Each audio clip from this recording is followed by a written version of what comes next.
Diciembre de 1945. Una escuadrilla de aviones militares estadounidenses se desvanece frente a la costa de Florida. Marzo de 1918. Un enorme buque de carga de la Marina Americana que se dirige a Baltimore desaparece sin dejar rastro. A lo largo de los años, muchos barcos y aviones han desaparecido en una zona del océano con una extensión de 725.000 kilómetros cuadrados, dando lugar al misterio, las leyendas y el miedo. Es el Triángulo de las Bermudas. Ahora, utilizando nuevas tecnologías, podemos hacer que se retiren las aguas por completo para desvelar un paisaje oculto. Vamos a vaciar el Triángulo de las Bermudas. Descenderemos a las profundidades para explorar sus rincones más oscuros y para investigar algunos de sus mayores misterios. Cuando las aguas hayan desaparecido por completo, ¿qué encontraremos en el fondo del Triángulo de las Bermudas? Drenar el Triángulo de las Bermudas. Bermudas es un oasis de islas a 1050 kilómetros de la costa este de Estados Unidos. Durante siglos fue un refugio para los barcos que cruzaban el Atlántico, pero las aguas que las rodean ocultan una amenaza mortal. Aparte de ser muy atractivas, representan una seria amenaza para los marinos que no tienen experiencia específica en la zona.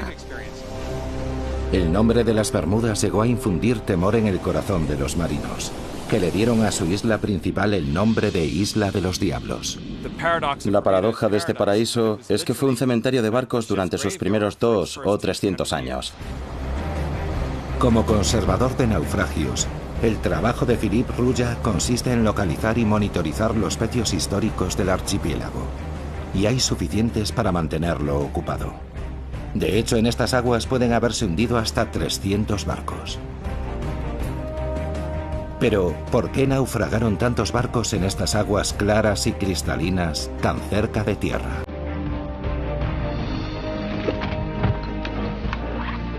Hoy, Philippe va a visitar los restos de varios naufragios que podrían arrojar alguna luz sobre el misterio.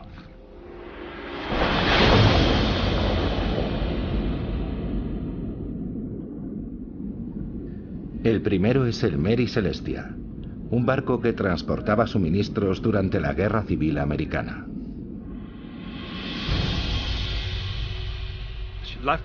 Zarpó de Gran Bermuda, siguió la costa sur y se hundió aquí. Algo muy curioso, porque estamos a 800 metros de la orilla.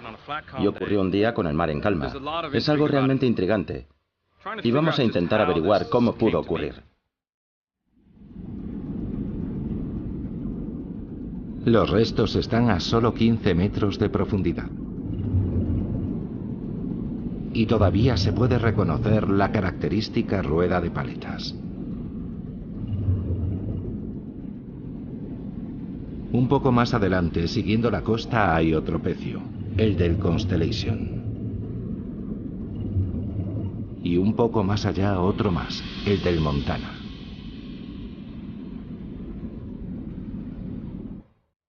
De hecho, de acuerdo con los registros de Philippe, las Bermudas están completamente rodeadas de barcos hundidos. Aquí hay claramente algo que representa una amenaza mortal para la navegación. Para desvelar este y otros antiguos misterios del Triángulo de las Bermudas, necesitamos ver qué hay debajo del agua. Necesitamos drenar el océano por completo para poder contemplar un paisaje extraordinario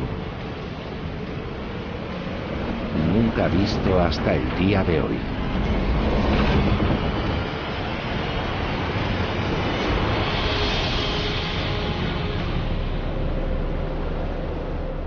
Ahora es posible observar las profundidades del Triángulo de las Bermudas gracias a una tecnología llamada batimetría o mapeo con sonar. El método consiste en lanzar ondas sonoras hacia el fondo marino. Las señales que rebotan en el fondo revelan la forma y profundidad de la tierra que hay debajo. Y es esta tecnología la que puede ayudarnos a descubrir la causa de los cientos de naufragios ocurridos alrededor de la isla. El geólogo Nick Hutchins es prospector de fondos marinos. Hoy va a utilizar la batimetría con sonar para buscar formaciones submarinas específicas en las zonas donde se produjeron algunos de los naufragios. Lo que estamos buscando son depósitos minerales que pueden haberse formado en fuentes hidrotermales extintas, las llamadas chimeneas negras. Nick cree que estas fumarolas hidrotermales extintas podrían contener raros metales y minerales. Estaríamos hablando de oro y cobre. En las cortezas puede haber platino, cobalto, níquel y especialmente tierras raras que ahora son muy importantes porque son vitales para muchas tecnologías modernas. Para poder encontrar estos valiosos metales, Nick va a utilizar un sonar multirrayos. Los datos revelan un extraordinario paisaje submarino alrededor de las Bermudas, incluyendo lo que parece el borde de una montaña. Tenemos una especie de meseta plana y de repente llegamos a lo que llamamos el borde. Y desde ahí el terreno desciende en una pendiente de unos 60 grados hasta casi 600 metros. Es un dato fascinante. Pero ¿por qué nos encontramos el borde de una montaña justo frente a la costa de Gran Bermuda? Para entenderlo, necesitamos ver la imagen completa. Utilizando los últimos datos tomados con sonar alrededor de las Bermudas, podemos vaciar toda esta zona por completo. Al desaparecer el agua, el pequeño archipiélago aparece situado sobre la cima de una montaña colosal, una montaña marina de 4.000 metros de altura, aislada en medio del Océano Atlántico.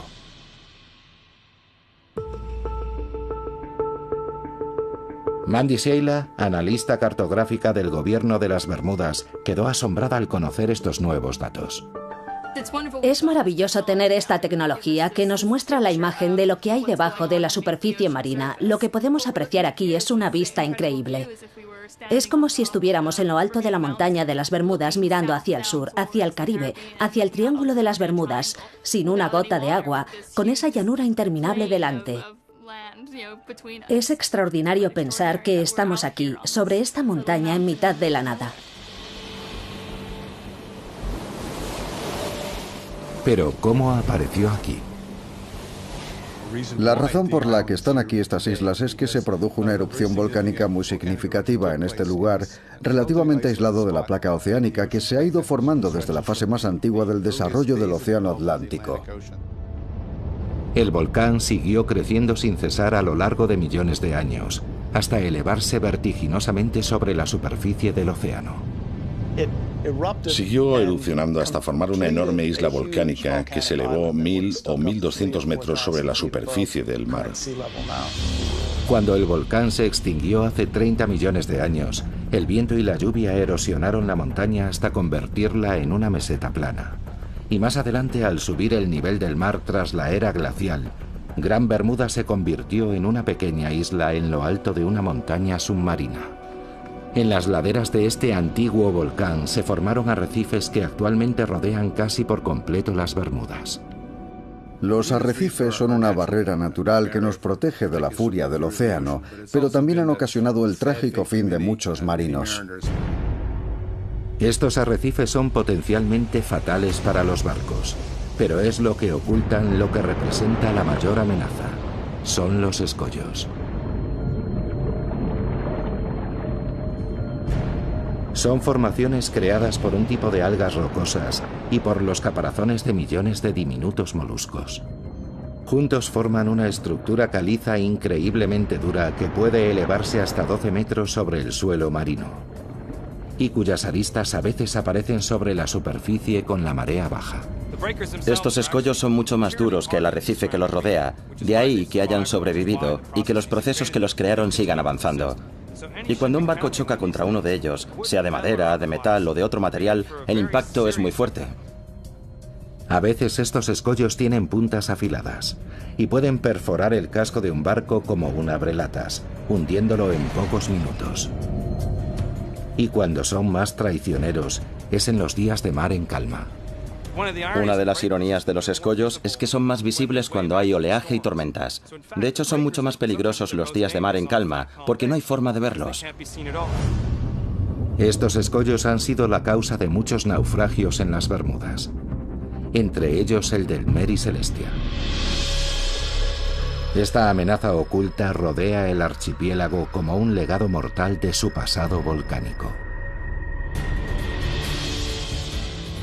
Drenar la región de las Bermudas ha permitido explicar los cientos de hundimientos que se han producido aquí. Pero este no es más que un vértice del gigantesco triángulo que se extiende entre Bermudas en su ángulo norte, Puerto Rico por el sur y la costa de Florida por el oeste. Y fue una misión aérea que partió de Florida tras la Segunda Guerra Mundial la que dio origen al más conocido de los mitos del Triángulo de las Bermudas, el vuelo 19, la patrulla perdida. Ahora un equipo de submarinistas va a emprender la búsqueda de un avión relacionado con los misteriosos acontecimientos de aquel día. Y si seguimos drenando el mar, ¿podríamos encontrar pruebas que contribuyan a resolver el misterio? 5 de diciembre de 1945. 5 aviones Avenger despegan de la base aérea naval de Fort Lauderdale, en Florida. El vuelo 19, según su nombre en clave, es una misión rutinaria de entrenamiento a lo largo de la costa atlántica. Al mando está el teniente de la Marina estadounidense Charles Taylor, un piloto con sobrada experiencia. Ha dirigido docenas de misiones de entrenamiento, pero no está familiarizado con esta franja de costa en concreto. A mitad de la misión, las cosas se complican. El teniente Taylor informa de problemas con los instrumentos de navegación. Las condiciones meteorológicas empeoran rápidamente y poco después desaparecen sin dejar rastro. Un Martin Mariner PBM-5 parte en misión de rescate para intentar localizar los aviones y llevar a los pilotos de vuelta a casa. El Mariner emite un mensaje rutinario, pero después no se vuelve a saber de él. No se llegó a encontrar ningún resto del vuelo 19 ni del avión de rescate Mariner. Todo tipo de teorías extrañas y fantásticas han intentado explicar la desaparición de estos aviones, desde abducciones extraterrestres hasta los efectos de una niebla electromagnética. Lo más probable es que los pilotos simplemente se perdieran, se quedaran sin combustible y cayeran en algún lugar del océano. El Mariner y el vuelo 19 tuvieron algún tipo de problema en la zona que rodea las Bahamas. Y por primera vez es posible vaciar esta zona hasta una profundidad de unos 5.000 metros. El paisaje que se nos revela es una vasta y uniforme extensión submarina conocida como llanura abisal. Es como un inmenso desierto submarino. Así es fácil entender que no se hayan encontrado restos de los aviones. Pero ahora, 70 años después, es posible que estemos a punto de encontrar el avión de rescate Martin Mariner. Mike Barnett es un buceador especializado en la búsqueda de aviones perdidos. Ha pasado años investigando el misterio del vuelo 19 y ahora cree saber con bastante exactitud dónde se estrelló el Mariner. He intentado recrear mentalmente su ruta, a dónde podría haberse dirigido y dónde cayó al mar. El avión salió de la base aérea naval de Banana River, viajó hacia el norte, hacia Cabo Cañaveral, y se alejó de la costa hacia la zona de búsqueda que le habían asignado.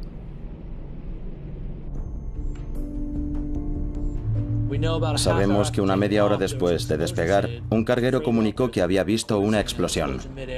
Pero cuando llegó un barco a la zona, no encontró ningún resto. O el avión se hundió, o la corriente del Golfo se llevó los restos. Hoy, Mike y su equipo van a emprender la búsqueda de los restos del avión desaparecido. El pecio está a unos 70 metros de profundidad y a unos 80 kilómetros de la costa. Pensamos que allí hay unos restos que vale la pena examinar, porque está dentro de la zona, aunque por el efecto de la corriente del Golfo, quizá esté un poco más al norte. Pescadores de la zona dicen haber visto restos en esta zona, y Mike los está buscando con el sonar. Acabamos de pasar por encima. Es bastante pequeño, lo que es de esperar si se trata de un avión. Vamos a ponernos los trajes y bajar a verlo.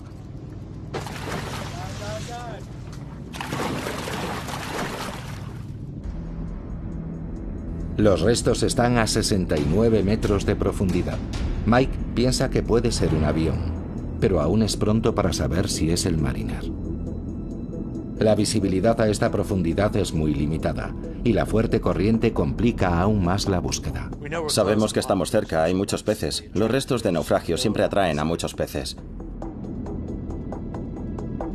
De repente, los submarinistas ven algo en la penumbra. Esa es la rueda delantera del avión. Y a un tiro de piedra, el fuselaje oxidado de un avión de gran tamaño. Es muy interesante. Gran parte de la estructura está intacta. Habitualmente con el tiempo solo quedan pequeños fragmentos en el suelo marino. Así que ver algo así es bastante espectacular. ¿Podría tratarse de los restos del avión de rescate Mariner? El siguiente paso es tomar imágenes de cualquier detalle que permita identificar el avión. En la sala se pueden distinguir pilones que podrían haber sido soportes para flotadores. Parece que son los restos de un hidroavión. Las ventanillas a los lados del fuselaje son semejantes a las de un Mariner. Y la forma del estabilizador horizontal concuerda con las fotos que han visto del avión. Todo indica que podrían ser los restos del avión de rescate Mariner, pero todavía no han encontrado ninguna prueba concluyente. Sin duda es un avión. Debo ser cauto con lo que digo, pero hay detalles muy interesantes. Hay muchas cosas propias de un avión de rescate. Estoy deseando volver y ver las fotos y los vídeos en detalle. Estoy nervioso, muy nervioso. Esto merece un examen más minucioso. Mike necesita la opinión de un experto para identificar el avión y le va a mostrar las imágenes de la inmersión al historiador Roy Stafford. Roy es expiloto de la Marina estadounidense y una autoridad en aviones militares americanos. Esto es el principio de la inmersión. Llegamos al fondo y nadamos contracorriente hacia el pecio. Como puedes ver, aquí ya se ven algunos restos. Teníamos la esperanza de encontrar el Martin Mariner, pero según íbamos examinando los restos, veíamos algunas cosas que no encajaban. Así que ahora mismo no tenemos claro qué modelo es. Bueno, a juzgar por el sistema de frenado que tiene la rueda que se ve ahí, es un avión posterior a la Segunda Guerra Mundial. Eso puedo decírtelo ya. Eso parece obviamente parte de la cabina, la parte superior de las ventanas. Roy está seguro al 100% de que estos restos no pertenecen al Mariner que estaban buscando. Pero si no es el avión de rescate perdido, ¿qué avión es? La respuesta podría contribuir a resolver otro misterio del Triángulo de las Bermudas. Esto que vemos aquí es importante. Podría ser una ventanilla para una cámara. Exacto. De hecho, vimos varias dentro. Y se veían mucho. Nos llamaron la atención. Se puede ver que es un bimotor. Está claro. Solo hay dos posibilidades. Dos pilones, uno a cada lado. Podría ser un RB-66 que no tendría por qué estar en esa zona, o una 3 de la Marina. Roy no tarda en identificar de forma concluyente el modelo de avión. Sin lugar a dudas es una 3 Sky Warrior. Si nos fijamos en el fuselaje y los pilones que tiene bajo las alas, en los detalles que se ven de la cola y en que el tren de aterrizaje se retrae en el fuselaje, todo indica que sin duda es una 3 Sky Warrior. El A-3 Sky Warrior era el avión más grande de la Marina americana que podía despegar de un portaaviones en aquella época. Y los archivos de la Marina recogen que en 1960 uno de ellos se hundió al intentar aterrizar en un portaaviones en la zona. Es muy probable que los restos que han encontrado Mike y su equipo pertenezcan a SA-3. Pero el vuelo 19 y el avión de rescate Mariner siguen perdidos. Seguiremos buscando. Sabemos que está ahí, solo es cuestión de encontrar el lugar exacto. Si pudiéramos secar la gran llanura abisal que rodea las Bahamas, casi con toda certeza, en algún lugar encontraríamos a la patrulla perdida. Y basándonos en las condiciones de los restos de otros aviones encontrados en el suelo marino, podrían tener un aspecto muy parecido a este, después de 7 décadas en el mar. Según seguimos vaciando el Triángulo de las Bermudas y descendiendo cada vez más, encontramos otros fenómenos extraños. En las Bahamas, antiguas leyendas hablan de monstruos marinos ocultos en profundas cuevas submarinas, bestias que devoran marineros y barcos. Ahora la ciencia está descubriendo la extraordinaria verdad que se oculta tras esas leyendas.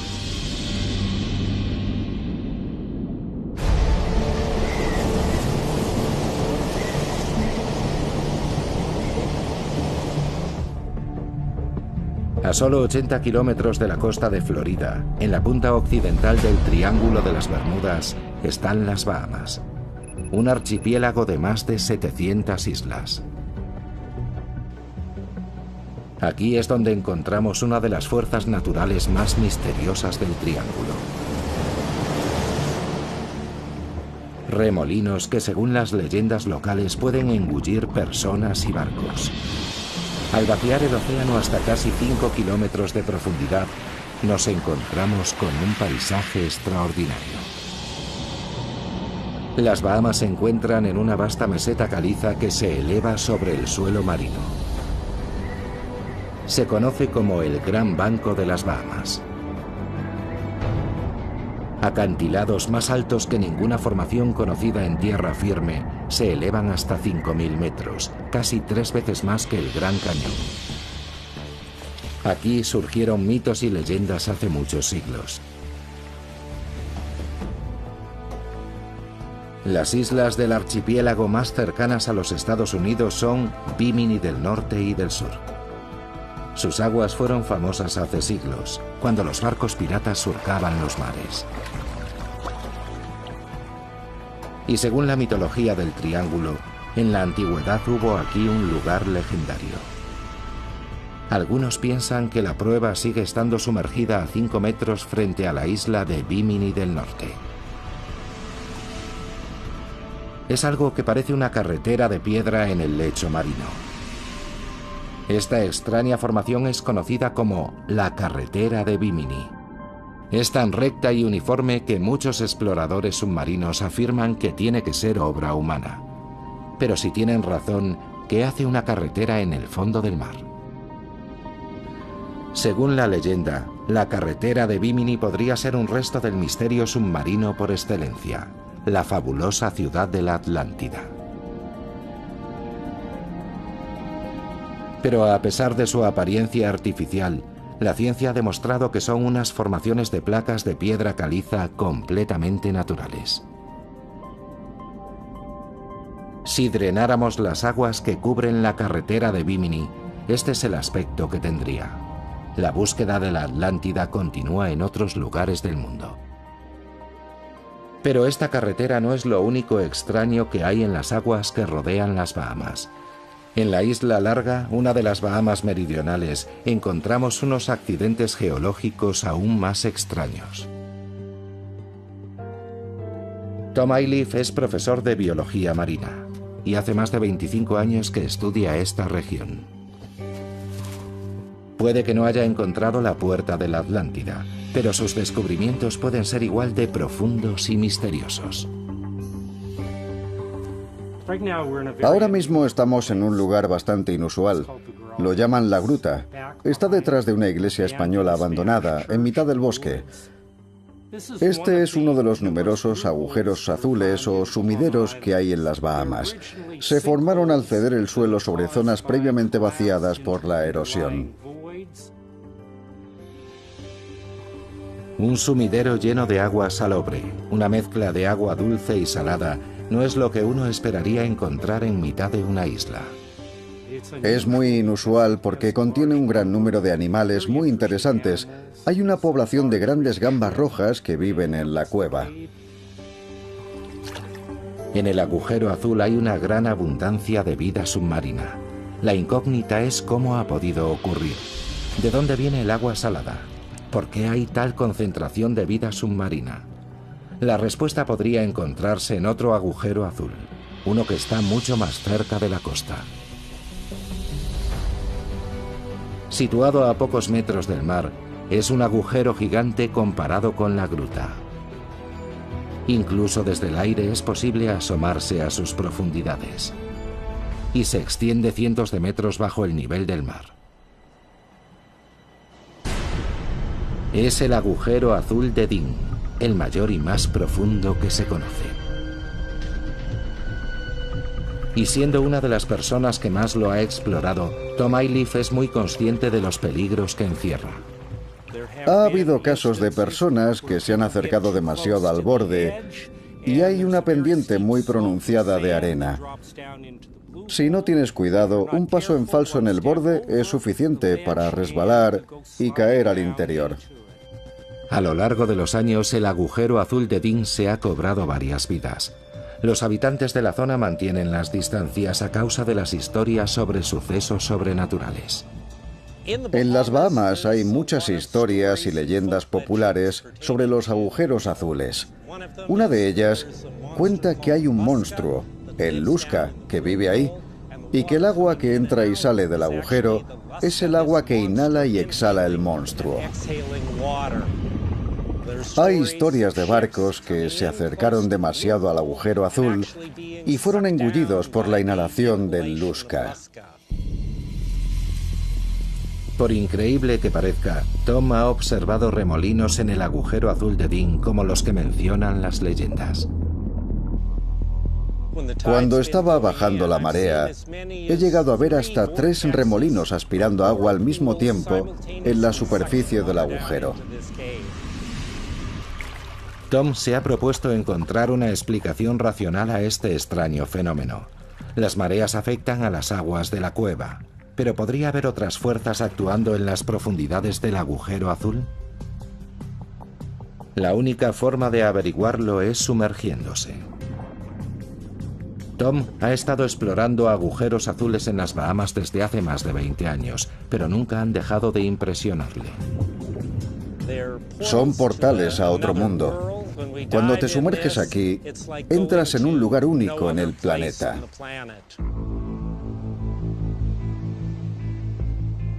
Los agujeros azules son un extraño fenómeno natural al que los geólogos creen haber dado explicación. Durante la última glaciación, el nivel del mar era más bajo. Entonces toda esta roca caliza estaba sobre la superficie.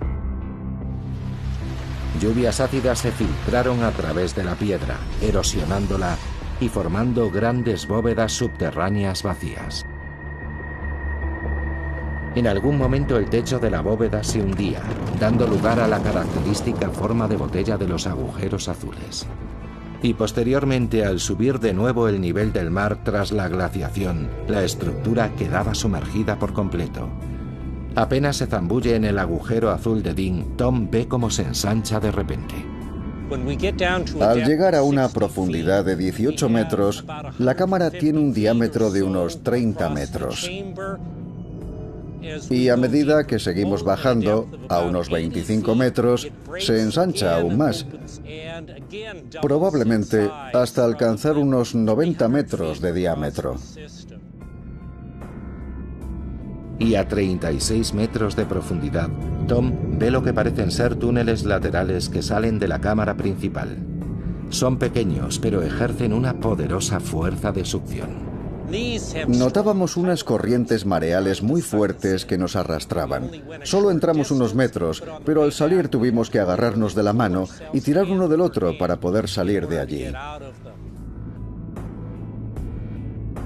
A los 45 metros, Tom llega al límite de la inmersión. Nunca se ha aventurado más abajo. Un reducido número de especialistas sí lo han hecho. Uno de ellos descendió a la asombrosa profundidad de 202 metros. Pero las profundidades de la cueva siguen casi completamente inexploradas. Tom está seguro de que hay mucho más ahí abajo. Canales ocultos que conectan diferentes agujeros azules, permitiendo que el agua y la vida marina lleguen al interior de la isla. A mayores profundidades, donde hay un mayor volumen de agua, la fuerza de esas corrientes debe de ser enorme, tan grande que probablemente es imposible luchar contra ella cuando la marea comienza a actuar.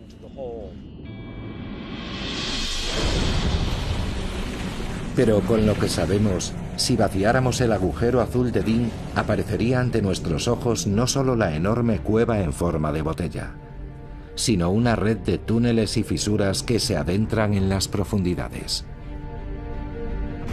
Es el flujo del agua al entrar y salir de estos túneles el que genera los remolinos, y no un mítico monstruo marino. Sin duda, el agujero azul de Dean es una estructura geológica inquietante, pero completamente natural. Los agujeros azules de las Bahamas están revelándonos poco a poco sus secretos. Pero sigue habiendo otros muchos fenómenos sin explicación en el Triángulo de las Bermudas. Extrañas historias de murallas gigantes de agua que aparecen de repente.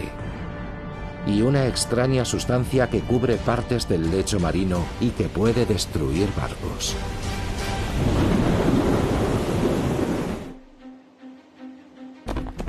Marzo de 1918.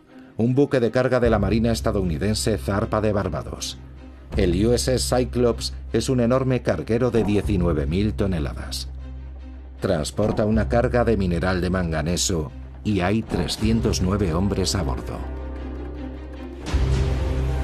Al día siguiente entra en una de las zonas de aguas más profundas de todo el Triángulo de las Bermudas. Y el Cyclops simplemente desaparece. No se encontró el menor rastro del gigantesco barco ni de su tripulación.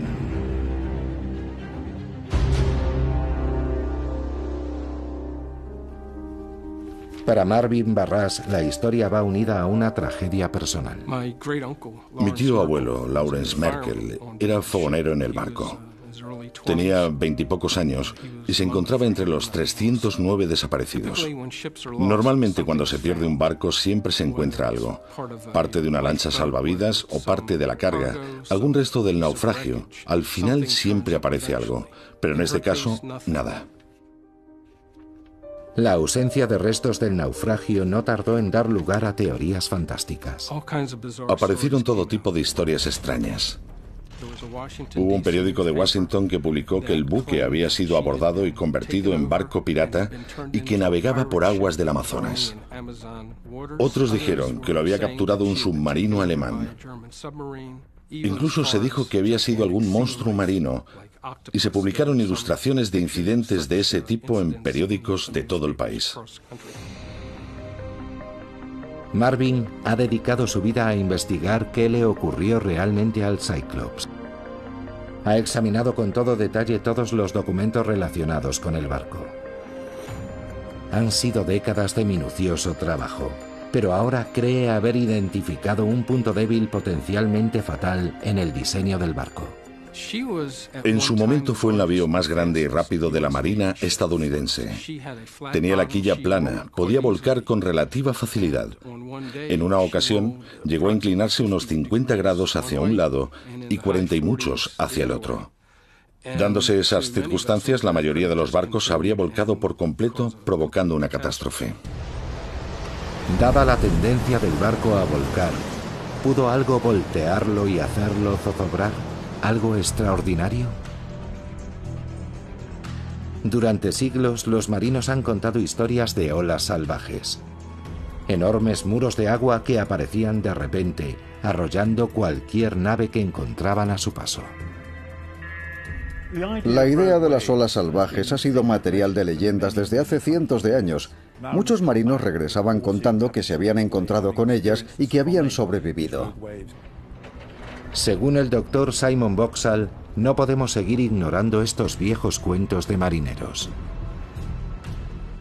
Utilizando satélites podemos observar el planeta entero en pocos días, y durante los últimos 20 años hemos observado y medido olas salvajes que en ocasiones superaban los 30 metros de altura. De modo que existen. En ocasiones incluso se han conseguido filmar olas gigantes. Esta, registrada en el invierno de 2012, se estrelló contra un barco de salvamento en el Mar del Norte.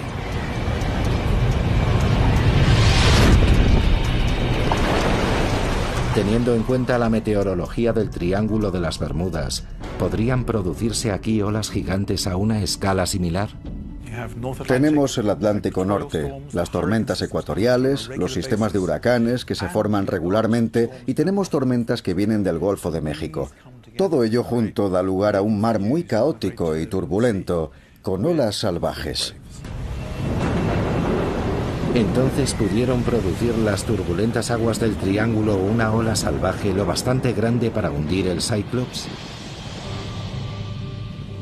El Triángulo de las Bermudas ha sido desde hace siglos un lugar envuelto en el misterio. Ahora estamos utilizando las tecnologías más avanzadas para hacer desaparecer el mar, desmontando mitos e investigando lo que realmente ocurrió. Pero a veces la ciencia experimental es suficiente para resolver un antiguo enigma. Estamos en la Universidad de Plymouth, en Inglaterra, y este es el tanque de oleaje del laboratorio Coast, uno de los más avanzados del Reino Unido. Puede simular una gran variedad de condiciones oceánicas que se pueden dar en el Triángulo de las Bermudas. Aquí los científicos están tomándose muy en serio las olas salvajes o gigantes. Vamos a una localización focal de 16 metros. Hoy, este equipo de oceanógrafos va a realizar un experimento para determinar si una ola gigante podría haber hundido un barco de gran tamaño, como el buque estadounidense, el Cyclops. El equipo coloca en el tanque un modelo a escala comparable en tamaño al Cyclops y van a someterlo al efecto de una ola gigante. Primero, generan un patrón de oleaje normal. Con el equivalente a olas de 8 metros, el barco se mantiene a flote. Pero cuando simulan el impacto de dos frentes tormentosos convergentes, empiezan a producirse interferencias en el patrón de oleaje. Y de repente, como si brotara de la nada, una ola gigante. Es el equivalente a una ola de más de 15 metros de altura, y su efecto sobre el modelo a escala es más que evidente.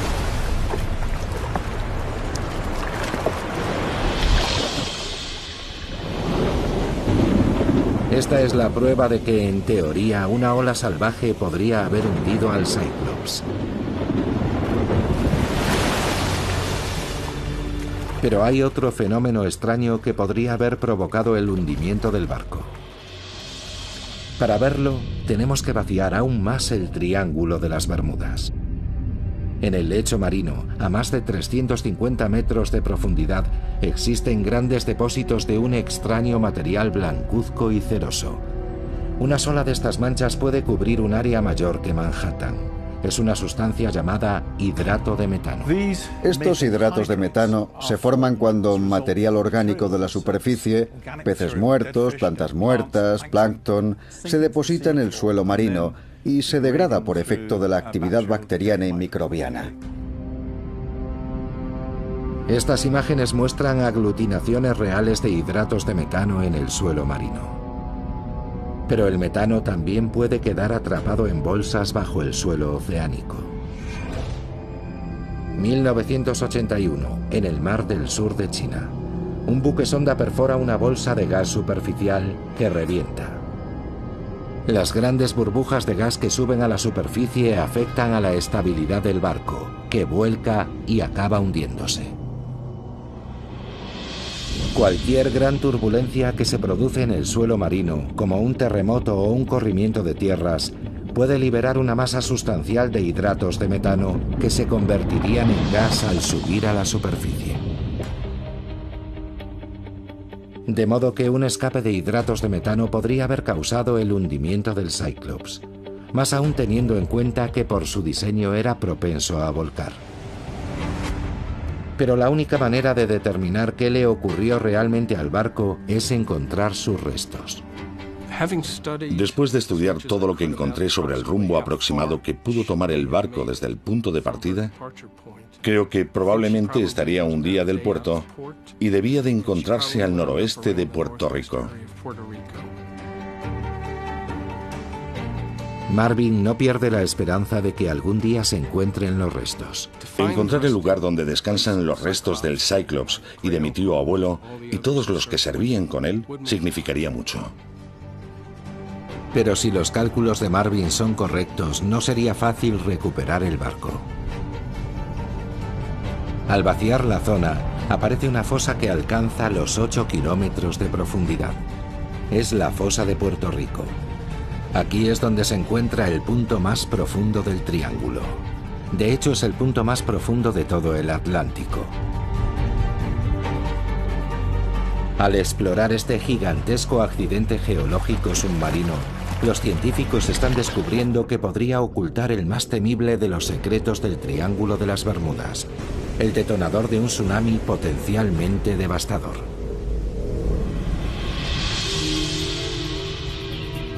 La parte más profunda del Triángulo de las Bermudas, la fosa de Puerto Rico, podría ocultar su secreto más destructivo.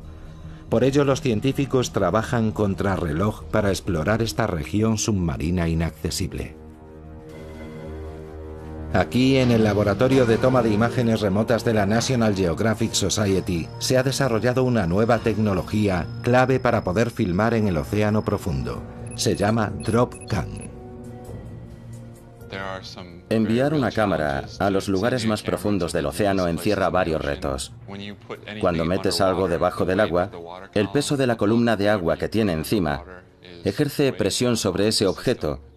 Y si imaginamos el peso de 8.000 metros de agua encima de una burbuja de cristal, es una presión enorme, del orden de cientos de atmósferas. Después de años de desarrollo, su ingeniero jefe, Eric Berkenpass, se dispone a probar su cámara en el océano frente a Chile. No tiene propulsión, de modo que un peso hunde la cámara hasta el fondo. Teníamos un nudo en el estómago en el momento de lanzarla al mar por la borda. Cuando el equipo la soltó sobre la fosa de Puerto Rico, tardó 1 hora y media en recorrer los 8 kilómetros que la separaban del fondo. Estaba programada para pasar varias horas en el lecho marino, volver a la superficie y transmitir su posición. Sientes un alivio increíble cuando por fin oyes la señal VHF de la baliza en el radiotransmisor y ves que el satélite lo detecta. Estas son algunas de las primeras imágenes reales del fondo de la fosa de Puerto Rico, a 8 kilómetros de profundidad. El proyecto de imágenes remotas del océano profundo nos ha abierto una ventana a una de las grandes regiones inexploradas del planeta Tierra. Pero sus imágenes son una serie de instantáneas que capturan un área de pocos metros cuadrados en cada inmersión. Para vaciar completamente toda la fosa de Puerto Rico necesitamos muchos más datos. El científico del Servicio Geológico de los Estados Unidos, Uri ten Brink, está intentando crear un mapa de la fosa completa y cree que es una tarea extremadamente urgente. Empezamos a investigar esta fosa porque es muy similar geométricamente a la fosa de Sumatra, donde se originaron el terremoto y el gran tsunami en 2004. Y eso nos preocupa mucho, porque un terremoto de magnitud 9 en la fosa de Puerto Rico podría provocar un tsunami que afectaría a la costa este de Estados Unidos e incluso a Europa. El equipo de Uri ha desplegado vehículos submarinos operados por control remoto llamados ROVs para escanear la fosa y evaluar el nivel de riesgo de un tsunami.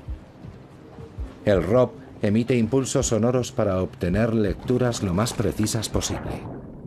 El mapa en 3D resultante revela las paredes casi verticales de los gigantescos cañones submarinos.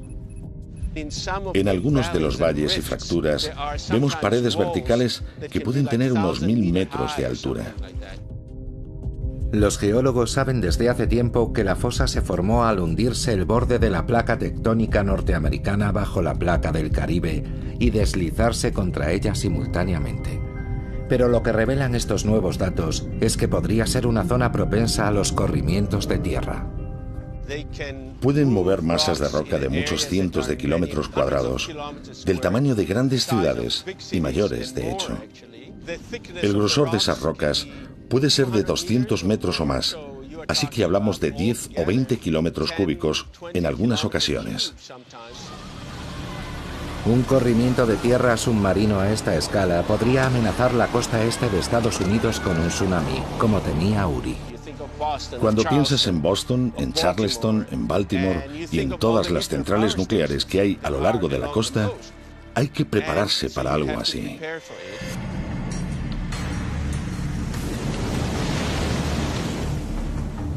Ahora, tras el desastre de Fukushima en 2011, conocemos bien las consecuencias del impacto de un tsunami contra una central nuclear insuficientemente protegida. Para que un tsunami equivalente alcanzara los Estados Unidos, tendría que producirse un terremoto de magnitud 9 en la fosa. Para calcular las posibilidades de un terremoto de esa magnitud, el equipo de Uri ha tomado muestras de rocas del fondo de la fosa y las ha analizado en el laboratorio. Los resultados supondrán un inmenso alivio para los habitantes de la costa este norteamericana, aunque para quienes vivan más cerca de la fosa podrían ser desastrosos. Por lo que sabemos actualmente, no estamos seguros de que puedan producirse terremotos de esa magnitud, lo que no quiere decir que no pueda haber grandes terremotos de magnitud 8 u 8,5 que podrían no llegar hasta la costa este norteamericana, pero que causarían tremendos daños en el Caribe. También es posible que un terremoto originado en la fosa provocase la liberación de hidratos de metano. Y existe la posibilidad de que este fenómeno sea responsable de algunas de las desapariciones acaecidas en la zona. Los datos recogidos por Uri nos han permitido vaciar 800 kilómetros de la fosa de Puerto Rico. Dadas sus colosales dimensiones y su enorme profundidad, no es tan sorprendente que muchos de los barcos y aviones perdidos en el triángulo no hayan aparecido nunca. Hay espectaculares acantilados verticales de varios kilómetros de altura. Es un paisaje verdaderamente imponente. En el fondo del Océano Atlántico, a 8 kilómetros de profundidad.